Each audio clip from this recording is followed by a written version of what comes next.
All right. All right, if you are still eating or munching on snacks, continue to do so. However, we have a lot to go through, and I will explain what the next couple weeks will look like. But let's go ahead and start with a word of prayer, and then we will go from there. All right? Dear God, just thank you for who you are. Thank you for being the one that gets us through our flaws and also teaches us about the consequences of our sin. And that may be a hard lesson to hear, but is definitely one that we need to learn. And Lord, I just ask that you open our hearts and our minds to what you have to teach us this evening. For those that are not here this evening, I just ask that you watch over them and bring them back safely to us on Sunday or next Wednesday. And all of this in your name I pray. Amen. Amen. All right. So there is a lot to go through. We are going to be attempting to go through 2 chapters this evening and then 5 verses of a third. There's really no leeway when it comes to the rest of the year, so we got to stay on track. I'll do my best.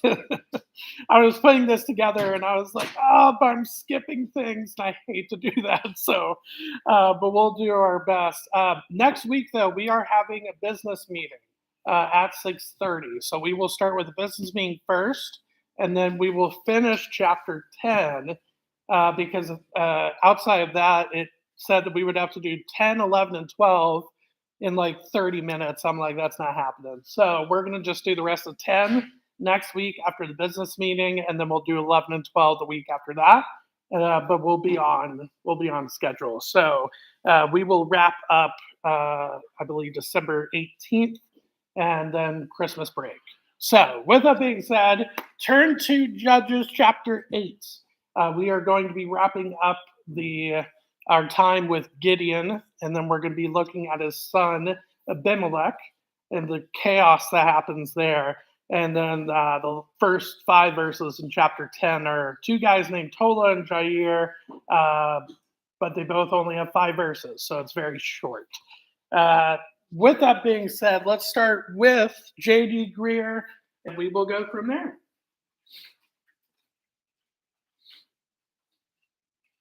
Our way through the book of Judges, and during that same...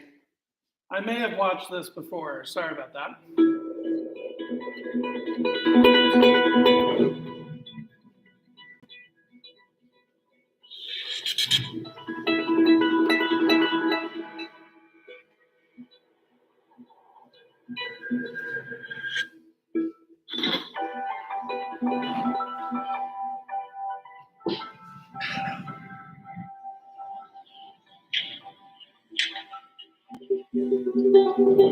Well, I'm right in the middle of what you might have referred to as a ghost town. This particular one was established right in the middle of the gold rush. A lot of people left their families and came out here seeking gold and fortune and riches. This particular town was known for its lawlessness and was really just, they say, a terrible place to live. And now it's completely abandoned. You know, it reminds us a lot of kind of what we see going down in the book of Judges, people that are searching for things outside of God and people that have begun to do what is right in their own eyes.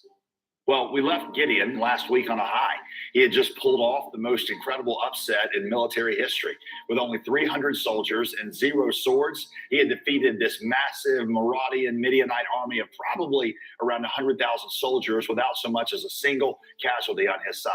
You know, you picture the scene of everybody opening champagne bottles and carrying Gideon around on their shoulders. And that happens for a while, but soon enough, the thrill of victory wears off, which leads to 2 incidents occurring among the Israelites.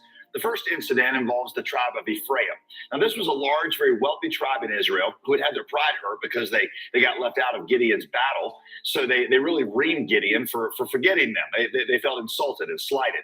The second incident involved a couple of smaller townships called Succoth and Penuel who balk at one of Gideon's commands because they just don't take Gideon that seriously. They're like, who appointed you a ruler over us?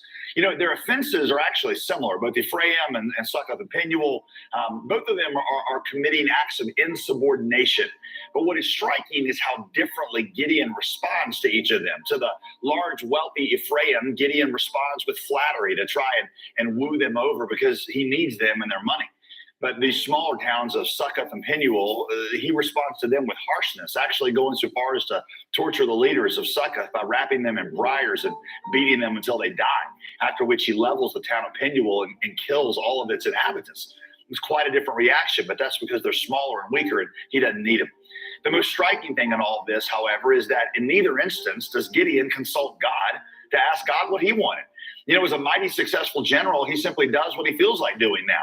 Success for Gideon, you remember, used to mean figuring out what God wanted and doing that because he knew that's the only way that he could gain success. He was scared to do anything else. Now that he has some strength, success means doing whatever he wants to do. Well, this pattern continues until we get down to verse 24. Gideon said to them, that the Israelites, every one of you give me the golden earrings from the spoil. Verse 27, and Gideon made an ephod out of it and put it in his city, and all Israel poured after it there. So first of all, he levies this tax and takes all their gold. Second, he makes an ephod for himself out of it, which was this vest that was worn by the high priest when the high priest went into the presence of God to make request of God on behalf of the people. The ephod, per God's instructions, was only to be worn by the tribe of Levi and only when they were serving at the tabernacle. Gideon has now, of his own volition, taken upon himself privileges, you see, that belong only to God. He's ignored God's instructions, and he's now directing people's attention away from God and onto himself. He used to leverage his position of leadership to serve the people. Now he's using that to extort things for himself, and he's serving himself. Gideon's story is a warning about the dangers that success brings really to any of us.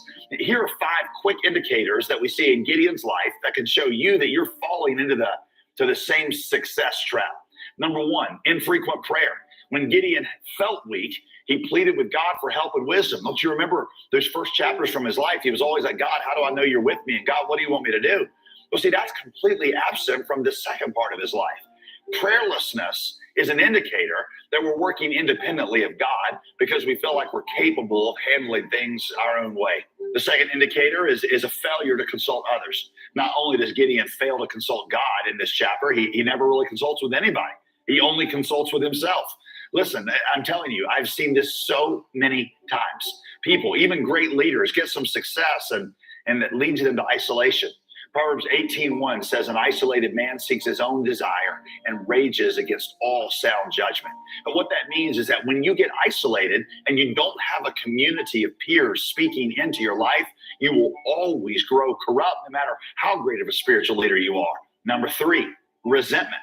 When it's about you, like Gideon, then you start to resent those who get in your way and you become really harsh and unforgiving and cruel to anybody who challenges you, and you come down like a hammer on them. Except, of course, for the rich, because you need them. That's what we see with Gideon. He treated the rich differently than the poor because he was no longer doing what God wanted. He was doing what was best for him. Number 4, the fourth indicator is materialistic excess. Gideon begins to take Israel's money and makes for himself a suit of clothes that is made out of gold. One sign that it's become about you is that you no longer leverage your success to bless others. You leverage your success only to bless yourself. You're sitting rich. You're disconnected from the needs of others. Here's your 5th and final indicator, a constant worrying about your reputation. Gideon's reputation seems to matter a lot to him, which is why he reacts so harshly to Succoth and Penuel when they embarrass him. You see, when it's become about you, you're always guarding that reputation. You're always trying to build your platform, always elevating your name. And that's why you can't handle criticism or any kind of disrespect. You see, these are 5 signs that it's become about you. Listen. Like Gideon, Christians will most often pass the test of adversity. It's the test of prosperity that we fail. When Gideon was small and weak, he just naturally depended on God. It was when Gideon got strong that he forgot God and made it all about him. As I've told you before in this series, beware your strengths, not your weaknesses. Beware your successes, because those successes are the areas where you're most likely to forget God. What follows now after this is a story of three more judges whose names you probably never even heard of. The first is the story of Abimelech, one of Gideon's sons. After Gideon died, Abimelech grabs some of his friends and they ambush and kill all of Gideon's other sons, except for one named Jotham, who escapes by hiding in a closet. Abimelech then rides over to Shechem, which was like the capital of Israel at the time, and he declares himself to be the king. Well, no surprise, Abimelech turns out to be a terrible leader. Judges 9 records a dizzying amount of scandal and mass murder during Abimelech's reign. Eventually, Israel's leaders are going to revolt against him, so Abimelech and his army attack them, and they kill all the men in this one city, and all the women and the children flee for safety to the city tower, which in those days was like the city's final stronghold, where Abimelech takes a bunch of tumbleweeds and packs them around the base of the tower, and he's getting ready to light it on fire and kill all the women and children inside, when one woman on the very top floor of that tower takes a moderately sized millstone, which was like a kitchen instrument they used to grind flour. She leans out of the window and she drops it on Abimelech's head. Now, it doesn't quite kill him, but it smashes him up pretty bad, and he's lying there, barely conscious, with his head all mangled up, and he says to one of his servants, he's like, quick, kill me with your sword so that I don't go down as yet another guy who got killed by a woman with a kitchen utensil. And his servant does that, and Abimelech dies. Aren't these stories just so pleasant? You're like, I didn't hear this one in Sunday school. Well, see, this story is in there to teach us primarily, I believe, two things. Number one, it's showing us that the problem for Israel isn't out there. The problem is in here. This story is the first one in Judges where the oppression comes not from Israel's enemies. The oppression comes from one of its own people. And so we see clearly now in the book of Judges that it's not foreign nations that are Israel's actual problem. Israel is her own problem. In fact, think about this. There really was no special outpouring of judgment in this story. There was no fire from the sky. There was no marauding army that came in to take Israel captive. God just allowed Israel to experience the fruits of her own sinful choices. Sin, you see, is its own curse. God's first judgment on us is simply allowing us to experience the fruit of our own choices. Like the Israelites, we come to God thinking that we primarily need him to deliver us from some bad thing, from pain, from broken relationships, a lack of money. And maybe we do need those things, but that's not what we most need. What we most need, we see here from Judges, is freedom from our own heart, because sin is its own curse. Which leads me to the second thing we learned from this story. Number two, we need a true king. As I've showed you throughout this study, all these stories point us through their messiness and through their failures to the ultimate king who would come, the Lord Jesus Christ. Jesus, you see, would in many ways be the opposite of Gideon. Like Gideon, he would be small and most people would never even notice him. But unlike Gideon, he had every right to demand service as a king. And unlike Gideon, Jesus successfully resists the temptation to rule in power over the nations when Satan offers it to him. And unlike Gideon, until the very end of his life, Jesus maintained that he did not come to be served, but to serve and to give his life as a ransom for many. He leveraged his success to save us. He didn't take our treasures to make a garment of gold for himself. No, he poured out his blood to clothe us in his righteousness and give us a seat at his table forever. Jesus was most assuredly the opposite of Abimelech. Jesus didn't burn us to the ground in his anger like Abimelech did. Instead, he willingly took the fire of God's judgment on us into himself in love so that he could save us. The millstone of God's judgment was dropped on his head so that we could be spared. You see, Jesus is this true king that Israel and we are seeking. He's the only one that can give us the salvation that we long for, a salvation that not only delivers us from suffering and pain, but a salvation that delivers us from ourselves as well. Well, super fast. The final two judges in this section are named Tola and Jair. Jump in verse 1. After Abimelech, there arose to save Israel Tola, the son of Puah, who was the son of Dodo, which are kind of tough names, you have to admit. Verse 2. And he judged Israel 23 years. Then he died. After him arose Jair, the Gileadite, who judged Israel 22 years. That's it. You say, well, what could possibly be in those details for us to learn? It's what's not in there that you should learn from. First, we're not told from whom Tola and Jair delivered Israel because, honestly, that's irrelevant from now on. Israel's problem is not her oppressing enemies. Israel's problem is her own wayward heart. She doesn't need to be delivered from her enemies as much as she needs to be delivered from herself. But even more importantly, noticeably absent from these stories is anything about Israel crying out to God for salvation like they did at the beginning of this book. They're not even thinking about God at this point yet God keeps saving them. Throughout this book, we're confronted again and again with the fact that it is God who pursues his people, not the other way around. He pursues them even when they're not looking for him. And that's the heart of our gospel, you see. Romans 5:8 tells us that Christ died for us. He sought us while we were sinners, while we were his enemies. When we weren't thinking about him, he was coming after us. I mean, even now, if you haven't repented, he stands there ready with open arms to receive you. If you'll just turn to him. A few years ago, my family and I were working our way through the book of Judges. And during that same season, we were watching a television show you might have seen called The Voice. You've probably seen it, but you know how basically after the person starts singing, if the judge likes them, then they hit this button on their chair and their chair spins around so that they can see them. And across the very front of their chair are the words really big, I want you. And so we were walking through Judges, and my daughter, my 8-year-old daughter, says, she said, Dad, it's like God has turned his chair around to us to say, I want you before we even start singing. And yes, it's true. Before we ever do good or bad, before we ever repent or seek God at all, God has already turned his chair toward us that says, I want you, his face radiating in love toward us, his arms open wide to receive us. If you will come home, he is ready to have you. Here's my question. Have you responded personally to that invitation? Have you ever received that for yourself?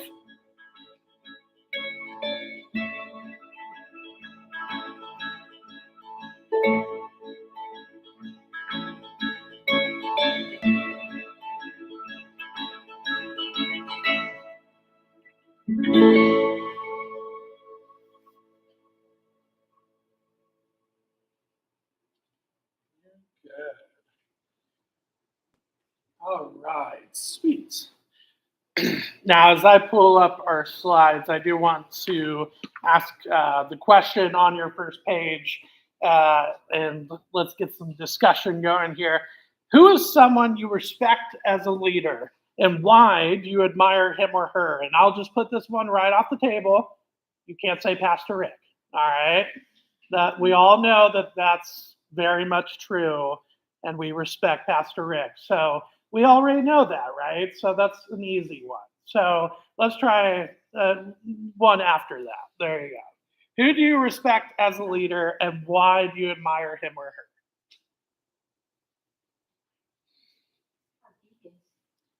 Deacons? Very, very good. Why? Why do you admire our deacons? Because they're always here. They're always available. Just like you, they're always available to That's true. us. That's true. See, she still shouted you out. There you go. Very nice. Is this just people in the church? No, this is anybody. So just thinking about admiring people and people that we respect. So who would that be for you?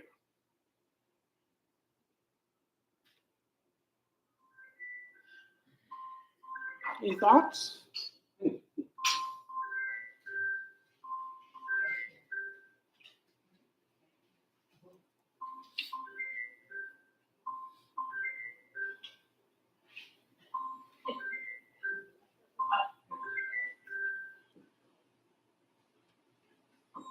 Nobody? All right. I had a boss that ran the Akron Hub. Yeah. I admired him because he knew everybody. When he would walk in, even the guys mopping the floor, he knew their name. He was, and if he walked by my office and didn't say something, he came back and said something. Yeah. He, like I said, he would walk in, he knew every driver, he knew everything. And it was just impressive that he took the time to learn who you were. Yeah. I think that definitely set apart bosses and store leads or whatever title the head boss was for me too. Like, not just they were good at being the guy in charge, but the fact that they knew every single person that was under their quote unquote care, and they actually cared for them. I mean, I had Yeah. 138 drivers, he knew their names, That's impressive. you know. That's really impressive. Very cool. Anybody else? Yeah. Well, mine is, I suppose you could say generalized, but I really admire teachers, educators in this day and age because they really have to suffer under a lot of strain. Yeah. And they just keep going in because they believe so. And I also admire nurses. I agree. In a field where they're shorthanded, but hold a vital, important job. Yeah. And they're faithful to that. Yeah. Best nurse of all time, though, will always be my mom. So there you go. So she is the best nurse and RN. There you go. So, but yes, that is absolutely true. And I think 2020, in a way, cemented that in all of our hearts and thoughts, for especially with doctors and nurses, just how respected they are with COVID and everything. Just, yeah, I think that's a good one. Yeah. Anybody else?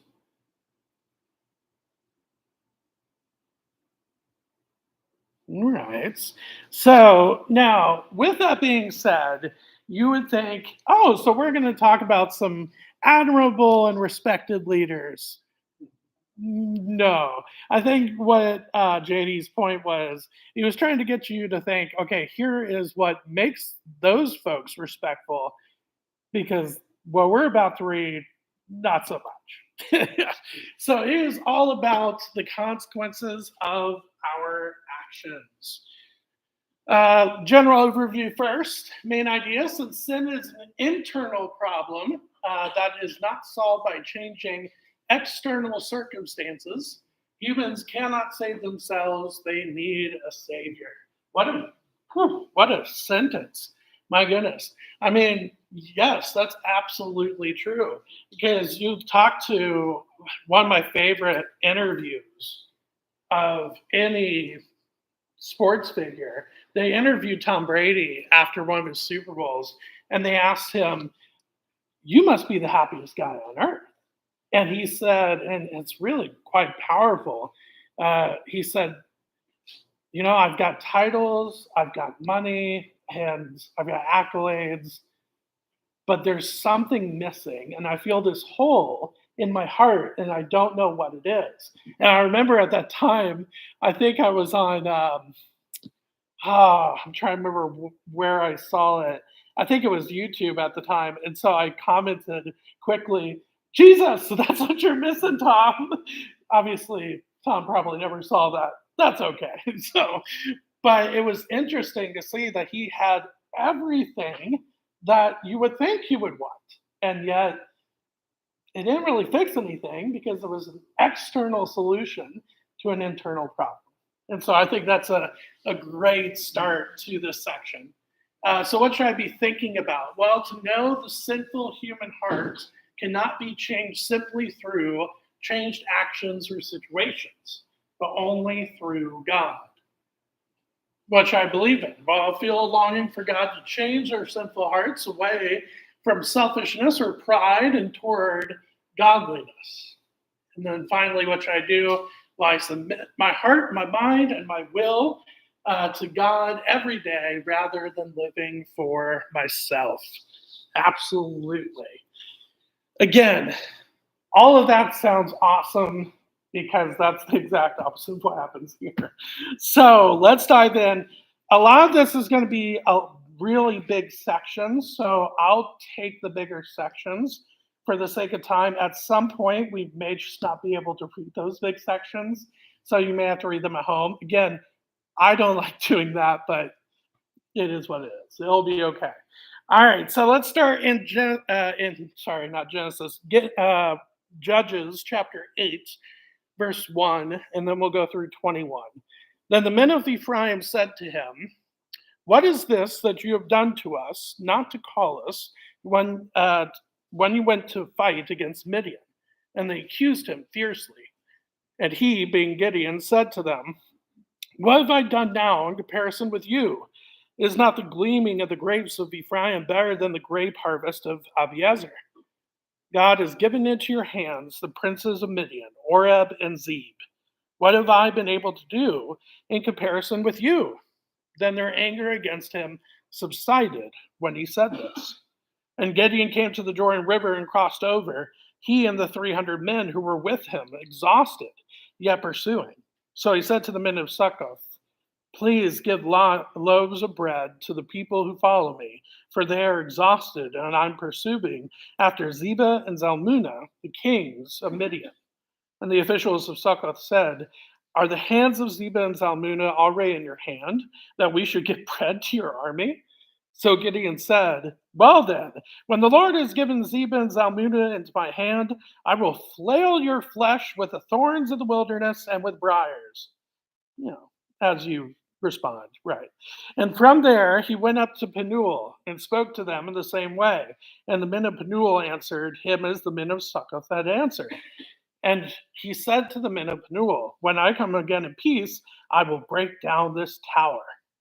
Now Zebah and Zalmunna were in Karkor with their army, about 15,000 men, all who were left of all the army of the people of the east, for there had fallen 120,000 men who drew the sword. And Gideon went up by the way of the tent dwellers east of Nobah and Jogbehah and attacked the army, for the army felt secure.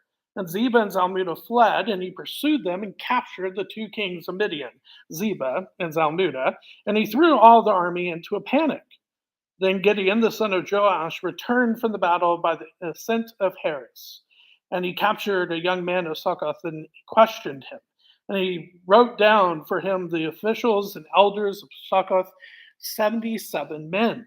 And he came to the men of Succoth and said, Behold, Zebah and Zalmunna, about whom you taunted me, saying, Are the hands of Zebah and Zalmunna already in your hand, that we should give bread to your men who are exhausted?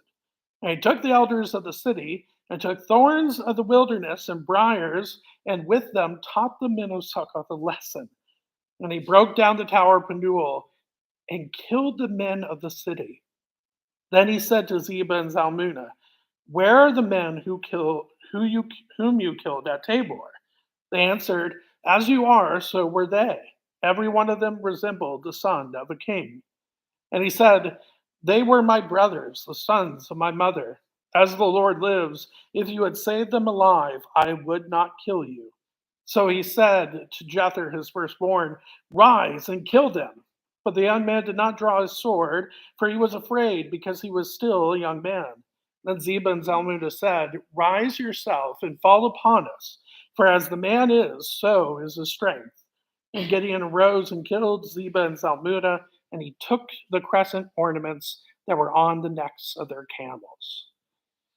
Whew, a lot is going on with Gideon. First off, we have Gideon kind of being a little bit of a politician here to start with.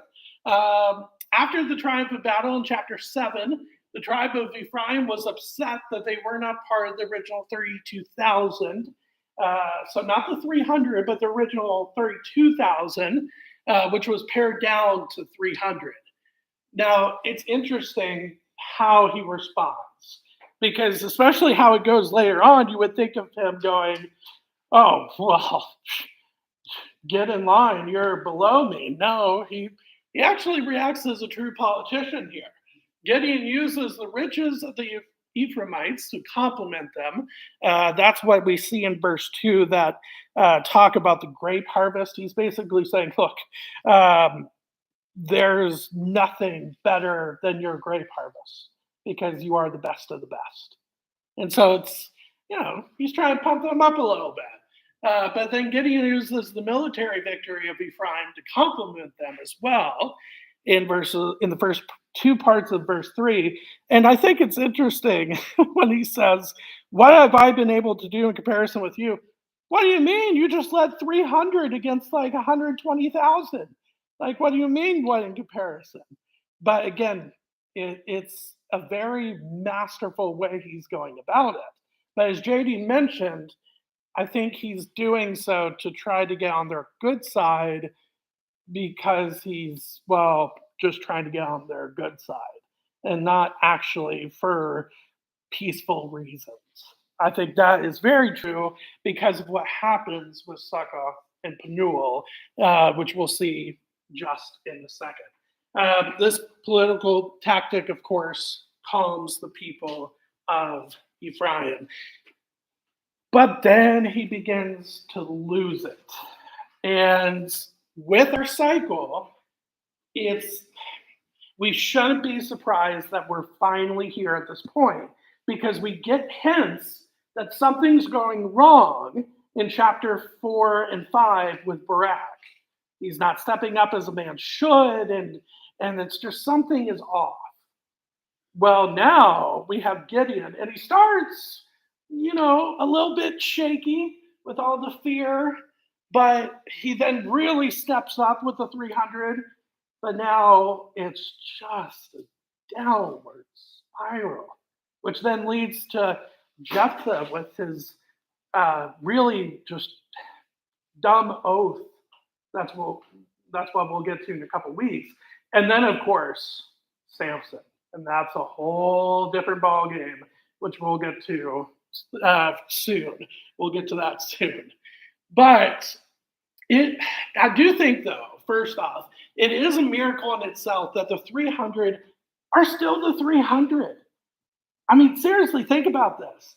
He didn't lose a single warrior in chapter 7. Not one.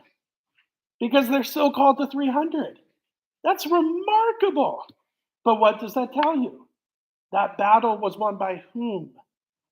The Lord. Exactly. And so that, to me, is still a miracle within all of this, sadly, downward spiral with Gideon. Now, after a very honest and understood request for sustenance, the Israelite people in Succoth and Penuel not only refuse, but they kind of expect more from the 300 in Gideon, and so Gideon shows his anger. Now, before we get to those questions, I do think if you're the Israelites in these towns, why would you respond to this manner? It doesn't really make sense at all. Are the hands of Zebah and Zalmunna already in your hand that we should give bread to your army? Did you not hear what happened in chapter 7? That's ridiculous to me. They should have heard about this massive, amazing victory with these just 120,000, as we'll find out. And yet, these two guys with 15,000 survived. Oh, well, you gotta go take care of them too. I mean, it's just, again, it's hard to blame Gideon completely because of how these men responded. It just makes you go, why would they say that? It makes no sense. But we do have to ask this question. Do you think it was right for Gideon to be angry? And when did his anger cross the line? What do you think? Did Gideon have a good right to be angry at these men of these towns? Any ideas?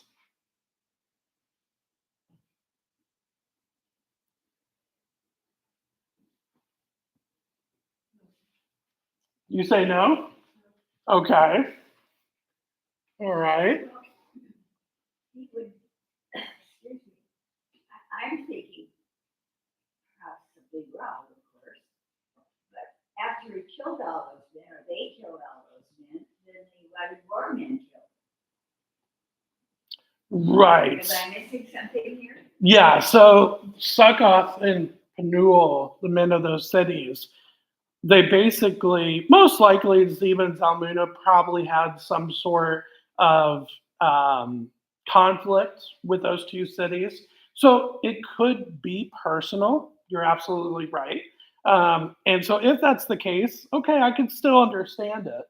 But basically what it comes down to is that they're like, okay, well, I'm sorry you're tired, but you gotta keep going and keep protecting us.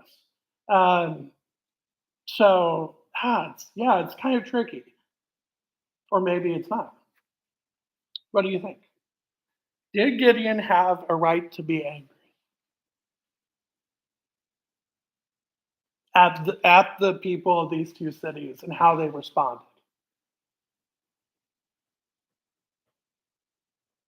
We have one no. It's hard. It is. I think you could honestly say yes and no. no, he shouldn't be angry because, well, it can lead to a lot of different things, which it did. But at the same time, you could say, well, they definitely should have opened their arms and said, oh my gosh, thank you for all you've done so far. And yeah, we would like you to go take care of these guys for us, but you ought to be better, giving you food and giving you drink and really making you go, I'm ready for the next battle. That should have been how they responded. But I think that leads into the next question. When did his anger cross the line? Because it doesn't stay just anger, it turns into right. And not just, yeah, I mean it goes all the way to that point. And it's just this massive red flag for you and I as a reader that something has gone seriously wrong with Gideon. Absolutely. And I think for us as believers, it's a it's a good reminder that yes, we should be firm in our beliefs and firm with what we stand for. And it's okay to have righteous anger in situations, but do not let that grow into bitterness, which then could grow into revenge, and then it could grow into who knows what after that. Very, very hard lesson that we see with Gideon, but it's one that needs to be learned for sure. So, how should Gideon have responded to these two cities and their inhabitants? Any ideas? How would you have responded if you were Gideon? You're doing all of this. Your men are tired. You're pursuing Zeb and Zalmunna anyways, um, but you're really tired, and these people are like, "Nope, you got to keep going." How would you respond? Or how should Gideon have responded? Yes, exactly. Because even though he's asking for signs, he's still talking with the Lord in chapter 6. And yet, guess what he doesn't do here in chapter 8? Does he ever spend time with the Lord? Not that I can see. I mean, yeah, granted, maybe he could have prayed a quiet prayer in his own mind, but again, we're not shown that, so we have to assume that, yeah, that's a great point.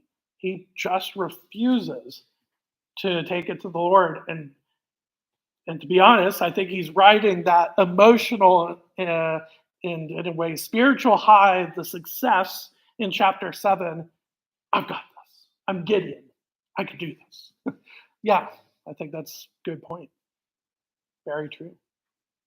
I don't like being the only one that talks, but I have to know the stature of those two Z men.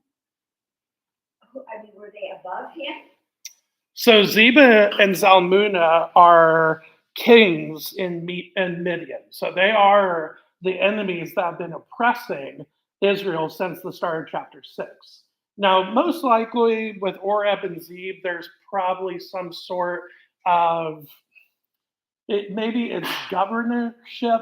It's hard to tell if Zeba and Zalmunna are over Oreb and Zeb. By the way, too many Z names.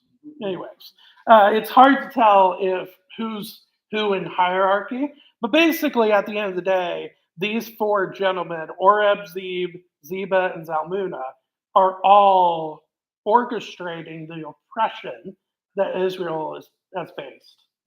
Yeah. Yeah, absolutely. Yeah. So now we do see that there is a second battle. Another military miracle takes place. The 300 have already prevailed against 120,000 of original 135,000, but now worn out, you would think they don't stand a chance even against 15,000. 15,000 against 300. Still pretty big margin. But yet, They win. Pretty cool.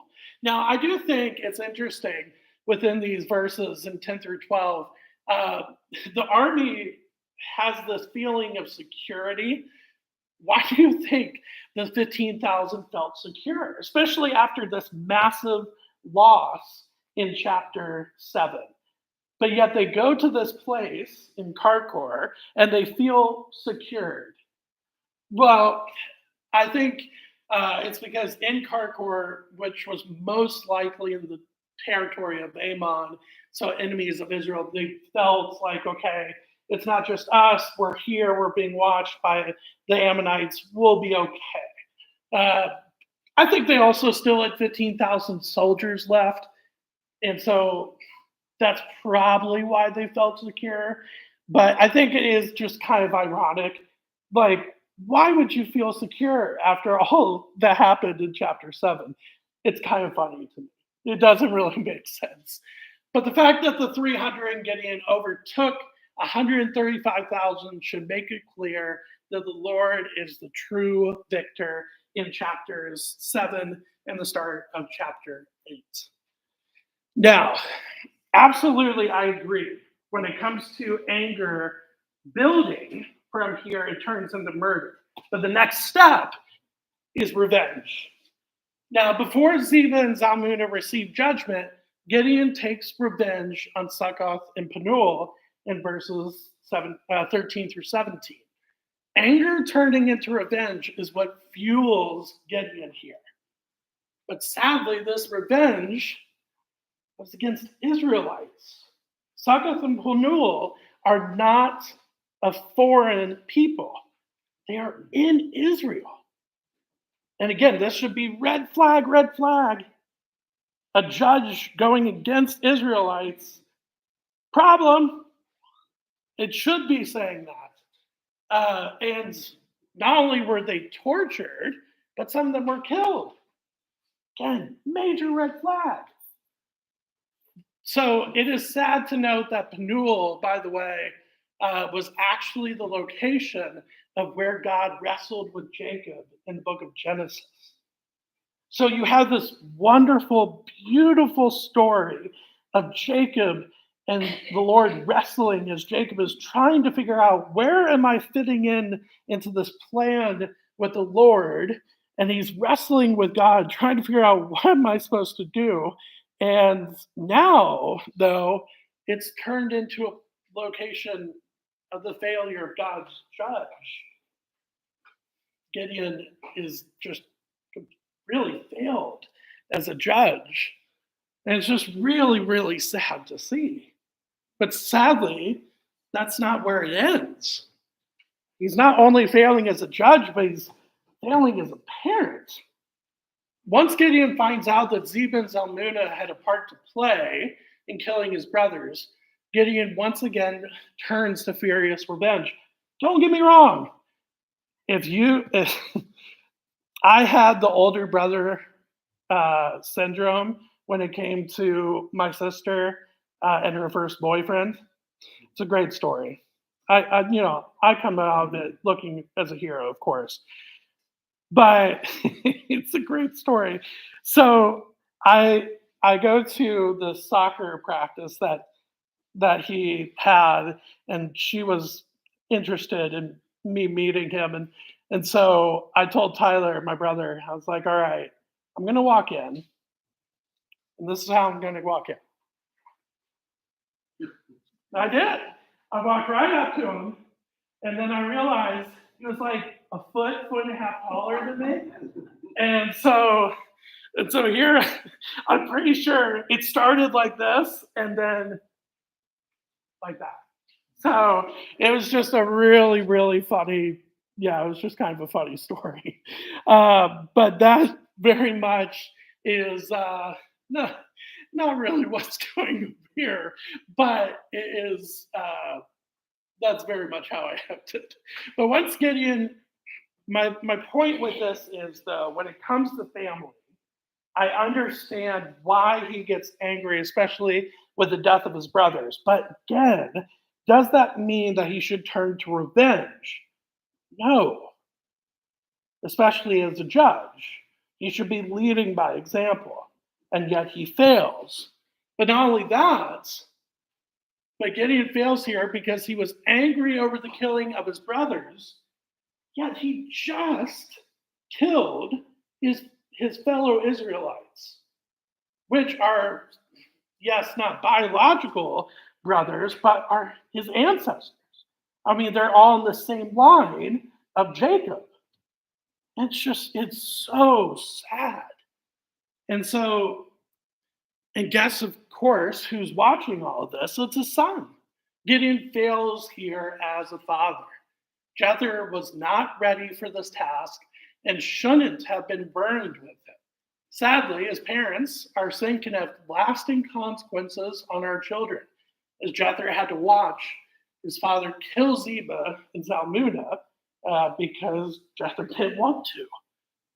So when Gideon says he wouldn't have killed these two if they had not killed his brothers, my thinking is, do you really believe him? Do you really believe Gideon based on what he has done so far in this section?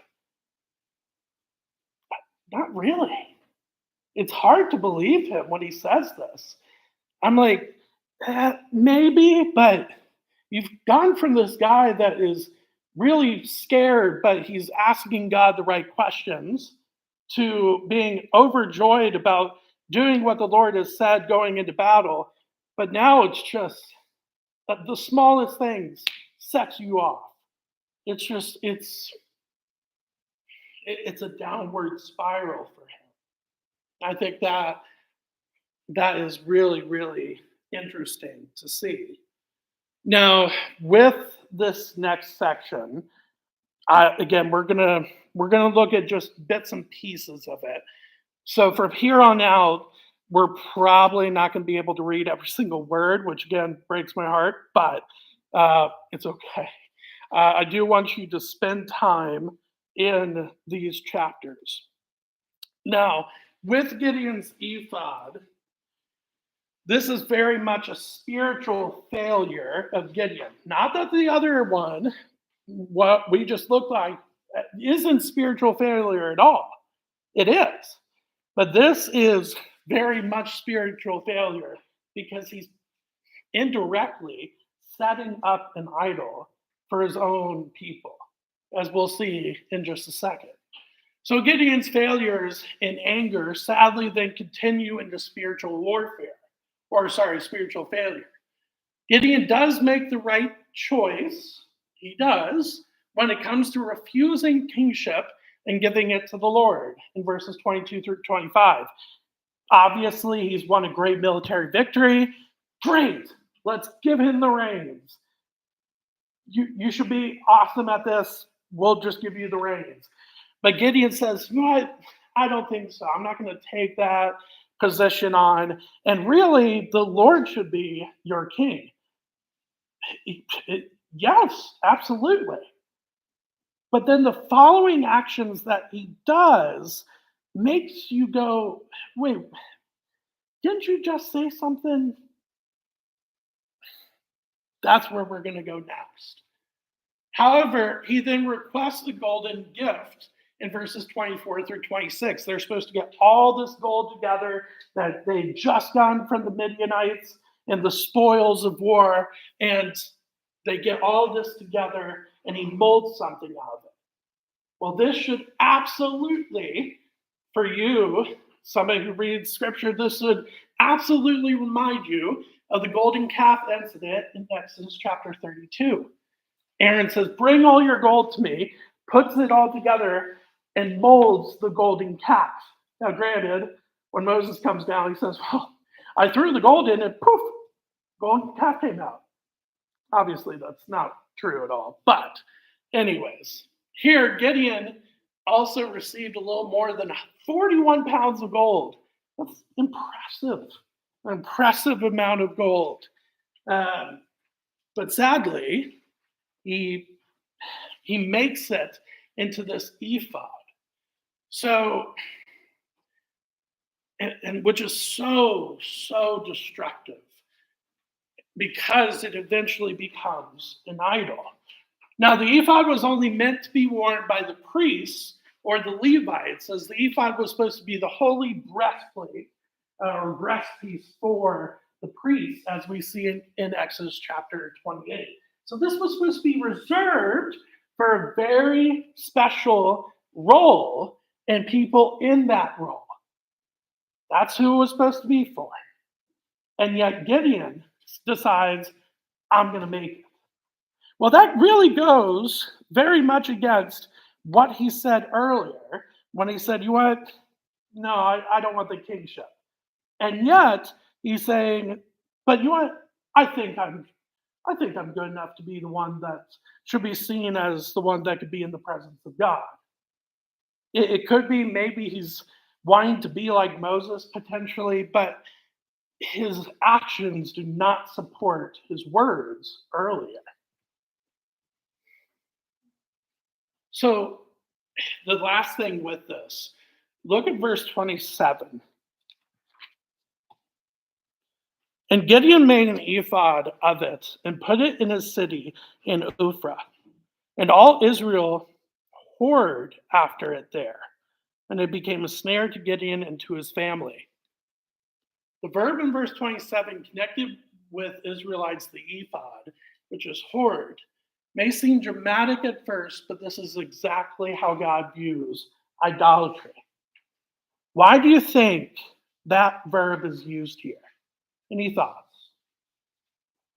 Because when you first read it or say it out loud, you go, ooh.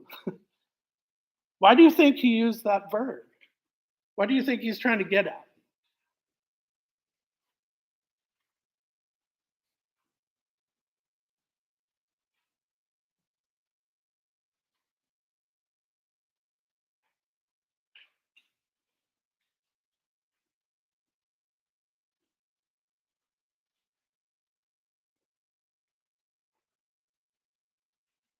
Jerry, I can see the wheels spinning, brother.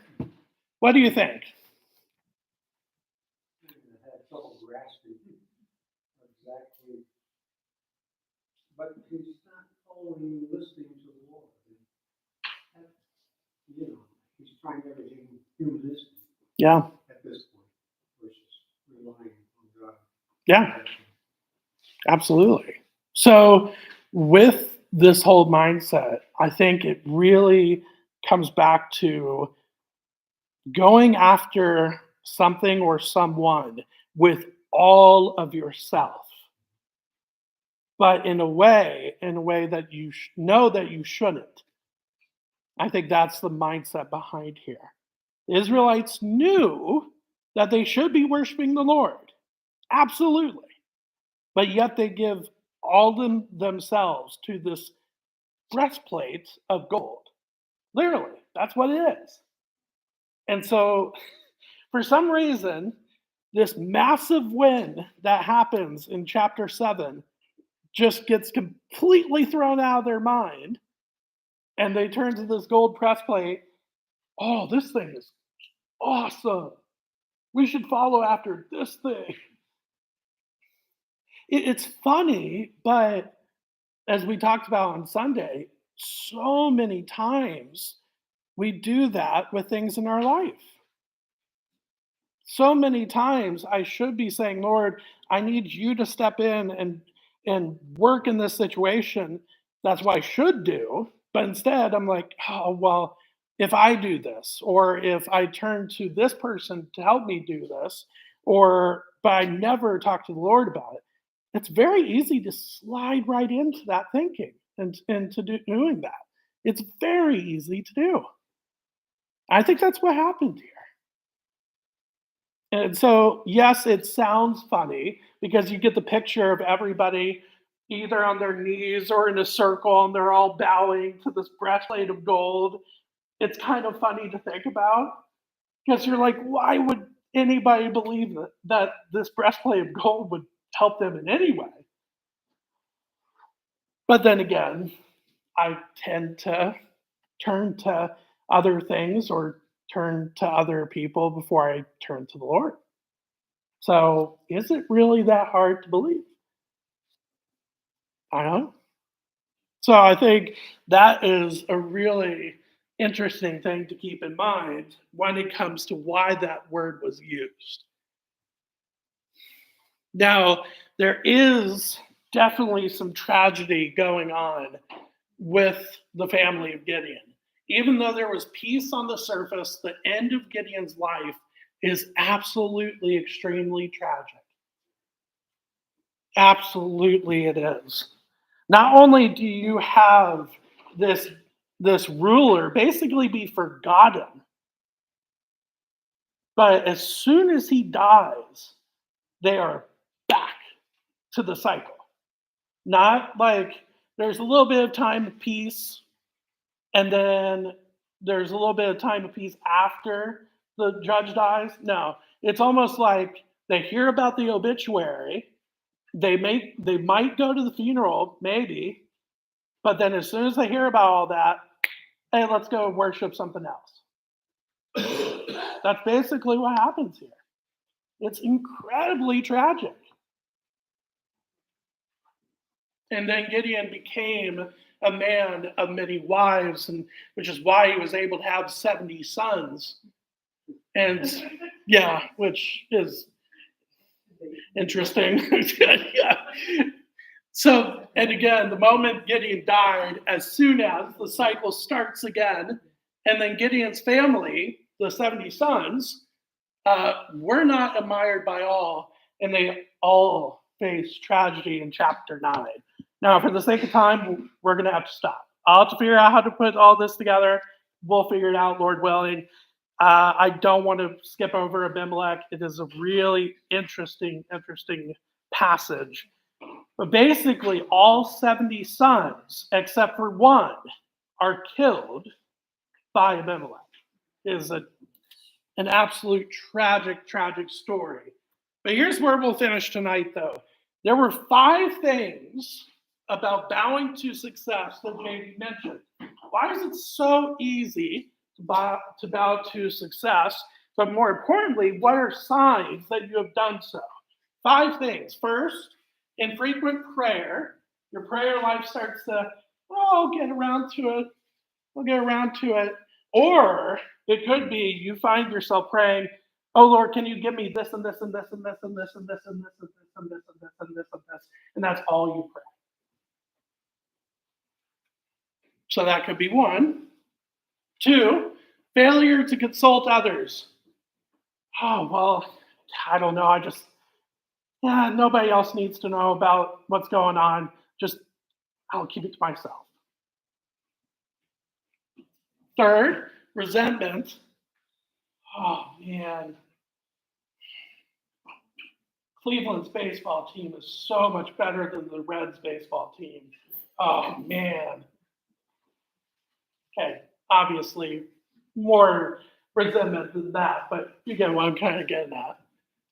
Now, I do realize that it's supposed to be materialistic excess instead of success, but I think success leads to excess.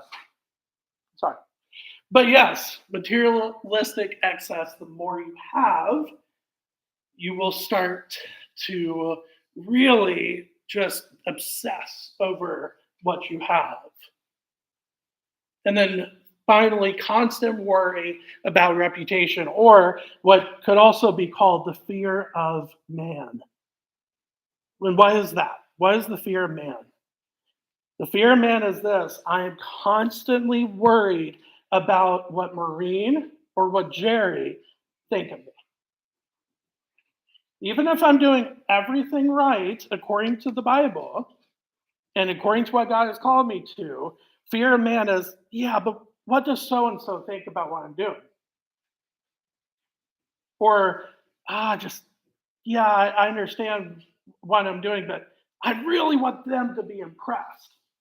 That's kind of what we're getting at here with the fear of man. And as somebody that really struggles with that, I can say it's very, very hard to deal with the fear of man because, yes, it's hard to balance service with also wanting to be admired and respected by your peers as well. It's hard to balance those things at times.